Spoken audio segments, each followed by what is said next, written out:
Welcome to Understand the Math. In this video, we're going to learn how to multiply matrices. You'll learn how to tell if two matrices can be multiplied together and then how to perform the multiplication step by step.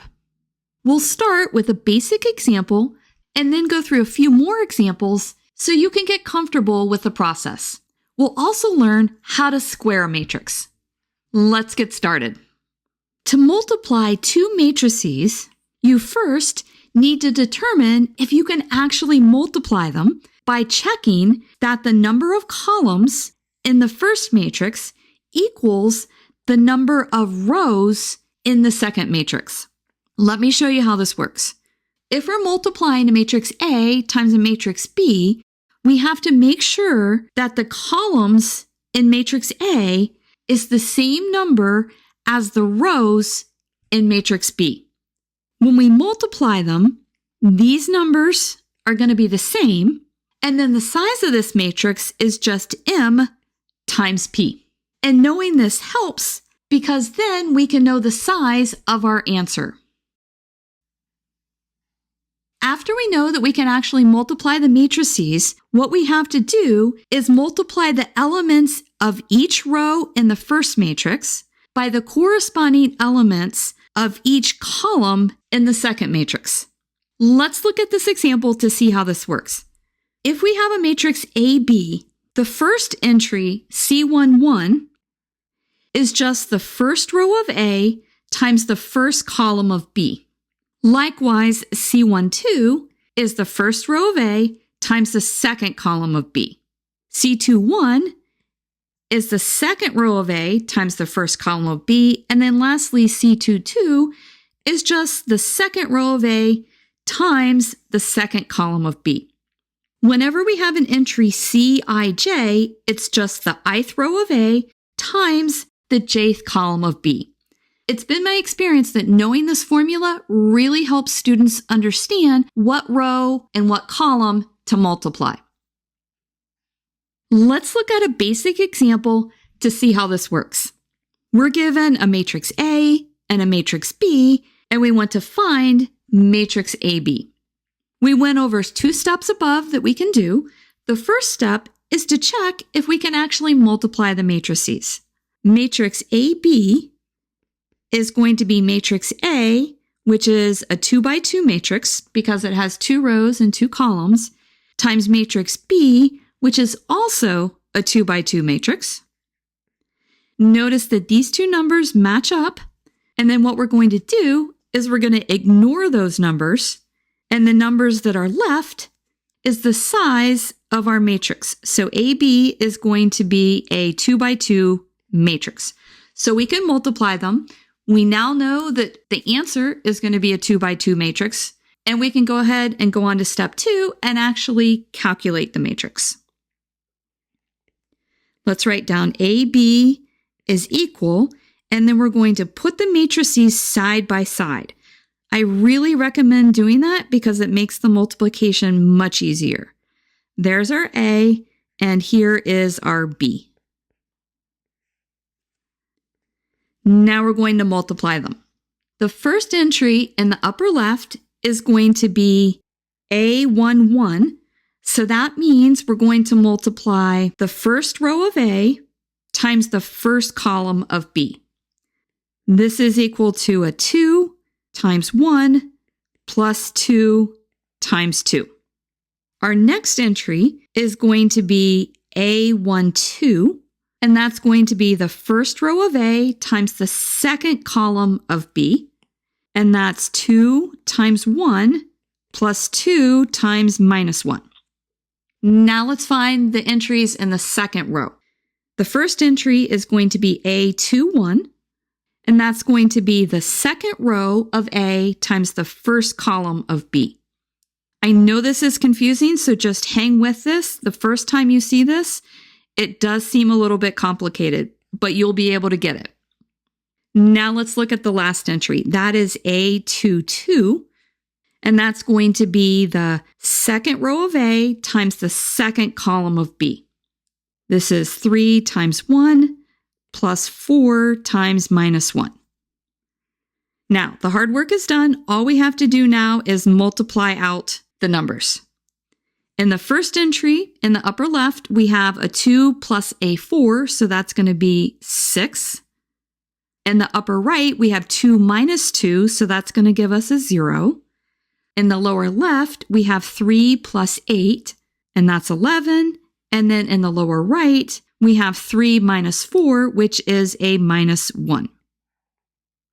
My experience has been that some students will be able to just learn the geometric pattern and be able to just write down the answer. And then other students will use the formula that we wrote down here because it tells you algebraically what row and what column to use. Let's now do some more examples. We're going to do 2 other examples just to get some practice on multiplying matrices.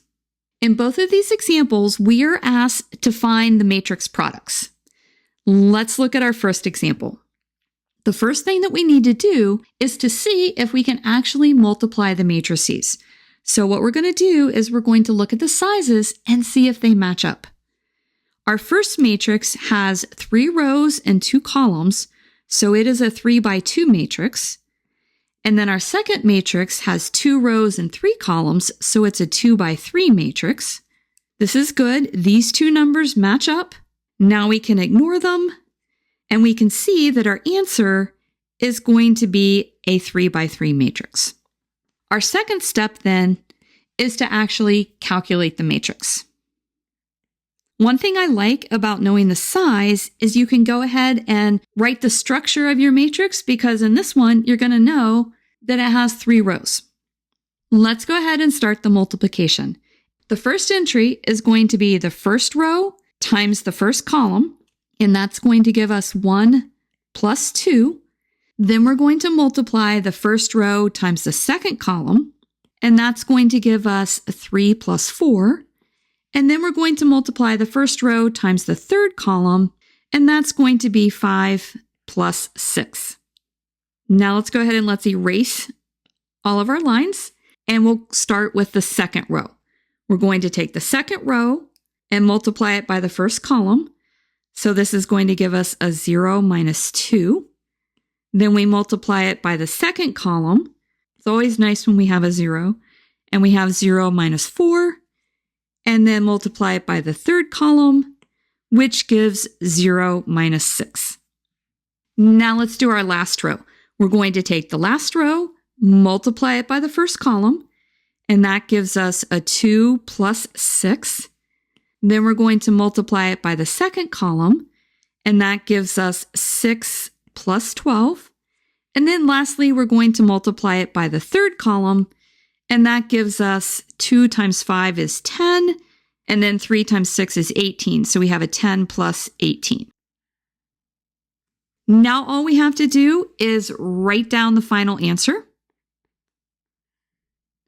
In the upper left, 1 plus 2 is 3, and then we have a 7, and then an 11. In the second row, we have a minus 2, a minus 4, and a minus 6. And then in the third row, we have 8, 18, and 28. And that's our answer. Now let's look at our second example. Just like we did with our first example, we're going to begin by looking to see if we can multiply them. So we're going to be looking at the sizes. Our first matrix has 2 rows and 3 columns, so it's a 2 by 3 matrix. And then our second matrix is 2 rows and 2 columns, so it's a 2 by 2 matrix. Now let's look and see if the numbers work out. We have a 3 here and a 2 here. That doesn't work. So these 2 matrices cannot be multiplied. Our answer then is going to be what we call undefined. Before we go on, let me show you the mechanics of why this actually doesn't work. Let's say we didn't think about the size to begin with, and we just started multiplying. We would start multiplying the first row times the first column. Do you see that we have 3 numbers here, but only 2 numbers here? So there's no way that we could have multiplied those. And that's why the matrix product is called undefined. The last topic that we're going to look at is called squaring a matrix. I always like to include this because I think when students first see a matrix squared, they look at it and they're like, what do I do with this? So we're going to go through this so you'll know exactly what to do. When you square a matrix, you're just going to multiply the matrix by itself. Let's say we have a matrix A, and it is an m by n matrix.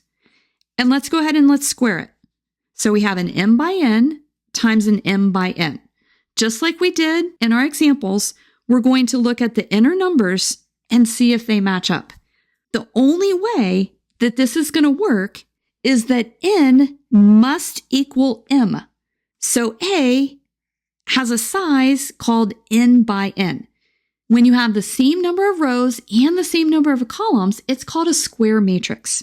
So what we can get from this is that a matrix must be a square matrix to be multiplied by itself. If you have a square matrix, you can compute a squared, a cubed, even like a to the 100. But if it's not square, you can't do any of those calculations. Let's go through an example. We're given a matrix A, and we want to find a squared. We can look at this and see right away that it is a square matrix, so we know that we can compute a squared. So we don't have to even think about size. So let's just go ahead and let's write down a squared, and we'll put the two matrices side by side. So here's our first A, 2, 5, 3, 4, and then our second A, 2, 5, 3, 4. Our answer is going to be a 2 by 2 matrix, and we're going to start by multiplying the first row times the first column. This is going to give us a 4 plus 15. Never be afraid to write the numbers down. You don't have to do all of this in your head.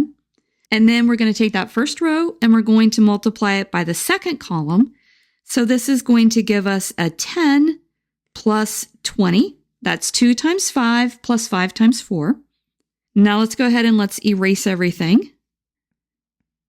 And we'll look at the second row. We're going to take our second row, multiply it by the first column. And this is going to give us 6 plus 12. And then we're going to take that first row and multiply it by our second column. And that's going to give us 3 times 5, which is 15, plus 4 times 4, which is 16. Now all the hard work is done. All we have to do is add up the numbers. 4 plus 15 is 19, and then 10 plus 20 is 30. And then in our second row, we have 18, and then 15 plus 16, that is 31. And that's it. You now know how to check whether two matrices can be multiplied, how to carry out the multiplication, and what it means to square a matrix. If you want more practice, try a few examples using different sized matrices. You'll get faster and more confident with every one you do. If this video has been helpful to you, please consider subscribing to my channel. Keep believing in yourself and have a great rest of your day.